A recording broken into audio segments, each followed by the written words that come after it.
Welcome to Poetry for Teens.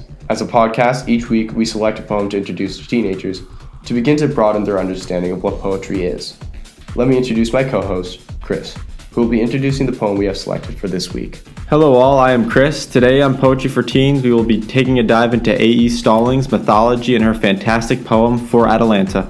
We will have 3 segments on today's show. We will start with some background on A.E. Stallings and then get into her poem. And Chris has a special mythology segment where he will discuss the Greek heroine Atalanta. Yes, that is right. I am looking forward to today's podcast, John. Let's get right into the poet herself, A.E. Stallings. A.E. Stallings was born on July 2nd, 1968, and grew up in Decatur, Georgia. She attended the University of Georgia where she studied classics, and then earned her master's in Latin literature at the University of Oxford in England. In 1999, she moved to Greece and has lived there ever since. She is married to John Zaropoulos and has 2 children, a son Jason and a daughter Atalanta. In terms of her poetry, Stallings generally adheres to traditional form and structures. Thanks for that, John. Let's move on to the next segment. Now you're pushing for this segment, Chris, is that right? Yes, of course, John. You see, many of Stallings' poems feature allusions to Greek and Roman myths. Such references are lost if knowledge of these myths does not occupy the reader's mind. Her poems are chock full of mythological references, such as her poem Ajar, which mentions Pandora's box, and Peacock Feathers, which references how Hera decorated her bird with the eyes of the monster Argus, creating the peacock. Yes. Stallings is very much invested in the myths of antiquity. So much that she named her son and daughter after the great mortal heroes in mythology. Her book, Like, is dedicated to her boy Jason and her daughter Atalanta. Jason was the hero who underwent a near impossible voyage on a legendary quest for the Golden Fleece. Yeah, Atalanta was no slouch either. No, of course not. Atalanta was a brave hunter who took an oath of virginity to serve the goddess Artemis, the goddess of hunting, the wilderness, and childbirth. She slayed many great beasts, is that right? Oh yes, John. Many of her victories are captured in Ovid's Metamorphoses, a collection of ancient stories. It is a treasury of classical mythology. In one story called The Caledonian Boar, Atalanta is the only woman hunter among a group of men attempting to suppress a vicious and wild boar that is as big as a bull. And what happens in that myth? Well, you see, John, Atalanta is the first one to land a strike on the boar, and when the boar is finally defeated, a man named Meleager gives honors and a hunting prize to Atalanta. Essentially, she was the MVP then. Yup, that's right. All the other men were furious that Meleager put Atalanta above all the other men. Meleager did love Atalanta, and the other hunters mocked him and her, and he lost his temper and attacked them. It didn't end well. He was eventually killed in the end. Ouch, that is rough. But Atalanta must have been very adept at hunting to land the first hit on that behemoth. That's right, she is exceptionally swift and skilled. In fact, she is probably more well known for her swiftness than anything else. In Book 10 of the Metamorphoses, the goddess Venus narrates a story about Atalanta to a man she loves named Adonis. The story serves as a cautionary tale. Alright then, don't keep us waiting, let's hear it.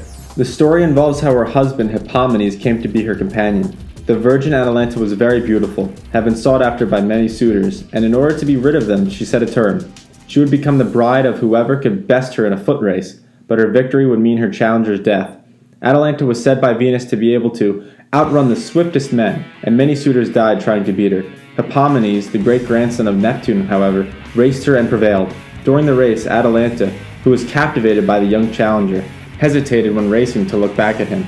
Venus intervened to help Hippomenes by giving him 3 golden apples, which he threw to slow Atalanta. You see, John, every time he threw an apple from the racecourse, Atalanta turned around to pick it up. The act of turning around to grab the golden apples cost her the race. Wow, that is quite something. I want the viewers to remember this for when we go into the analysis in the next segment. Now, you said she slowed down for him, right? Did she truly feel something for him? I think so, John. Just as the race was getting underway, this is what she said. Poor fellow, I wish you would forget it, but since you are crazy, I wish at least you could run a little faster. I wish he had never laid eyes on me. He should have lived. If I were luckier, if the fates allowed me marriage, he was the only one I would have taken to bed with any pleasure. That's interesting. Maybe she actually wanted to lose. Either way, slowing down and falling for the golden apple trick did cost her. Stallings alludes to this especially in her poem. Yes, I'm sure you are eager to cover the next segment right away, John. We'll get right to it after the break. Welcome back from that mysteriously short break. This part of the show will take a look at the poem's form and some of the devices used. Alrighty, that means you're up, John. Tell us about the beginning of Stallings' poem, For Atalanta.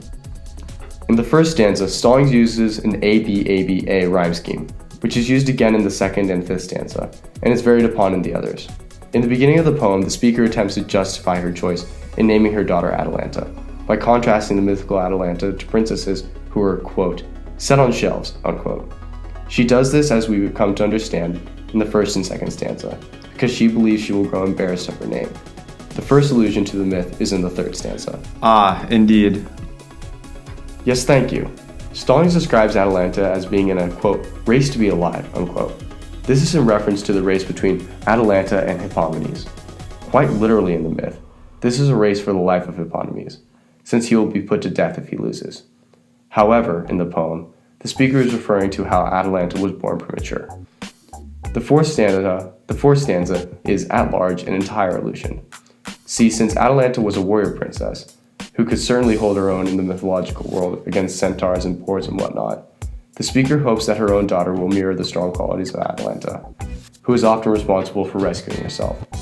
This illusion is carried into the beginning of the fifth stanza, where the speaker briefly chronicles some of the triumphs of the mythical Atalanta and her beauty. That is interesting, John. So now what? Overall, the speaker hopes that Atalanta will come to understand the significance of her name. Meanwhile, the sixth stanza reads, but it is not enough to be nimble, brave or fleet. O apple of my eye, the world will drop many guided baubles at your feet. To break your stride, do not look down, do not stoop. This entire stanza reads as an allusion to the mythical race between Atalanta and Hippomenes, where he is able to distract Atalanta by dropping his 3 gold apples, which Atalanta stoops to pick up each time. Stallings here acts as a cautionary parent who is giving advice to their child of the deceptive world she will enter. Finally, the last stanza is a single line, which reads, to scoop them up, do not stop, which is an enjambment from the sixth stanza. Stallings separates this line and keeps it short to add emphasis to her cautionary message. Thank you, John. That was fascinating. Now this has been something. I've been wondering, do you think Stallings parallels Venus at all? Venus speaks to Adonis and gives a cautionary warning to him. So Stallings eventually does the same with her daughter. What do you think about this idea? Is there a link? Certainly. I feel that this is a clear parallel that Stallings mirrors in her poem. This is definitely a poem which Stallings uses to justify a choice, but as it progresses, it certainly adopts a cautionary message to her daughter. So yes, Stallings is like Venus in a way. I think that the end of the poem is what makes it so pertinent to an early teen and preteen audience. Stallings' caution is great advice to give to a group of young men and women who are about to enter a world that is not always on their side. As well, the idea that parents are actually on the side of their kids is especially important for this age group to understand, beyond just knowing that their parents put a lot of thought into their names. Ah, smashing. Do you hear that, everybody? Rebelling against your parents just for the sake of resistance is not too good. Please remember what Stallings demonstrated and taught us all through her poem written to her daughter for Atalanta. Thank you, Chris. Ah, thank you, John. That is all the time we have for today. Thank you for joining us for Poetry for Teens. Tune in next week for an extensive thesis on Dante's Divine Comedy and why it relates to children struggling with the common cold. Ah. Thank you again.